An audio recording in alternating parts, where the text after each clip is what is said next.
کوکب نورانی صاحب فرمانا میلاد خود نبی صلی اللہ علیہ وسلم نے منایا، خود پہلے قرآن پہ جھوٹ بولا، رسول اللہ پہ جھوٹ بولا، اب رسول اللہ صحابہ پہ یعنی قرآن پہ جھوٹ بولا، اللہ پہ جھوٹ بولا، اب کوکب نورانی صاحب کا رسول اللہ صلی اللہ علیہ وسلم پہ جھوٹ ملاحظہ کرنا، کہنے لگے خود نبی کریم صلی اللہ علیہ وسلم نے اپنا میلاد منایا ہے۔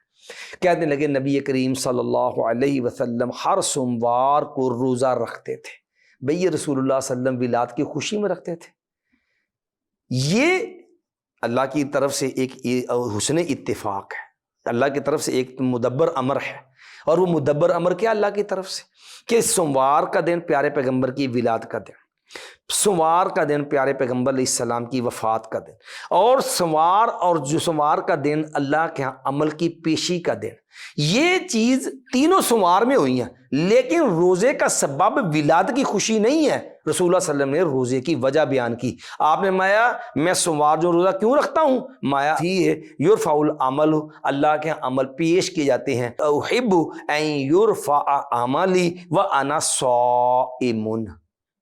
اس روزے کا سبب پڑھیے، رسول اللہ صلی اللہ علیہ وسلم نے وجہ بیان کر دی کہ یہ روزہ میرا میلاد نہیں ہے، میلاد کی وجہ سے نہیں ہے،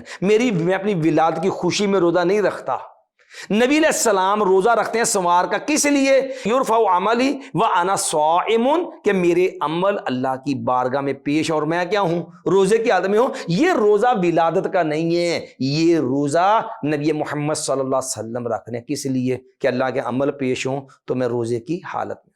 اب یہ روزہ ولادت کا ہے، وفات بھی اسی دن ہوئی ہے، تو پھر کل کو یہ کہہ دے گا کہ نبی کا جو ہے وہ عرس جو ہے اس کا تقاضا ہے، وہاں عرس منانے کی دلیل بنا لے گا، کل کوئی جو ہے وہ ماتم کی دلیل بنا لے گا کہ نبی علیہ السلام نے اپنی وفات کے دن جو روزہ رکھا تھا، جس طرح آپ نے اپنی عیاشی کے لیے میلاد کا نام دے کر کے، سوموار کو جشن میلاد کا نام دے کر کے روزے کو میلاد کی جو تاکہ سے یا دلیل بنانے کی کوشش کی، حالانکہ میلاد کی دلیل نہیں ہے، وہ عمل پیش ہوتے، روزہ عمل کی وجہ سے ہے، عمل کی پیشی کے لیے، نہ کہ ولادت کی وجہ سے ہے۔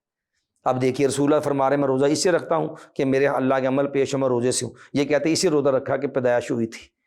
تو یہ سراسر ظلم ہے۔ اور دعویٰ کیا کیا کہ نبی نے اپنا میلاد منایا ہے۔ انا للہ و انا اللہ سے ڈر جائیے۔ نبی علیہ السلام پہ جھوٹ، نبی نے من کذب علی متعمدا فلیتبوأ مقعدہ من النار، جو مجھے اوپر جان بوجھ کے جھوٹ بولتا، قصدن اعلانیہ دیدہ دنستہ بے خوف جھوٹ بولتا، اپنا ٹھکانہ جہنم میں بنائے۔ کوکب نورانی صاحب ڈر جائیے اللہ سے، اور وہ علماء سو، وہ گمراہ علماء، وہ بدعتوں کو رواج دینے والے لوگ جو ہے نام نہاد مفکر، جو لوگوں کو گمراہ کی طرف دعوت دیتے اور اس طرح مغالطے دے کے قوم کو بدعت خراب دیتے ہیں، ہم ان سے بھی اپیل کرتے ہیں اللہ کے لیے ڈر جائیے، رسول اللہ پہ جھوٹ نہ بولیے ورنہ انجام بڑا خطرناک ہو۔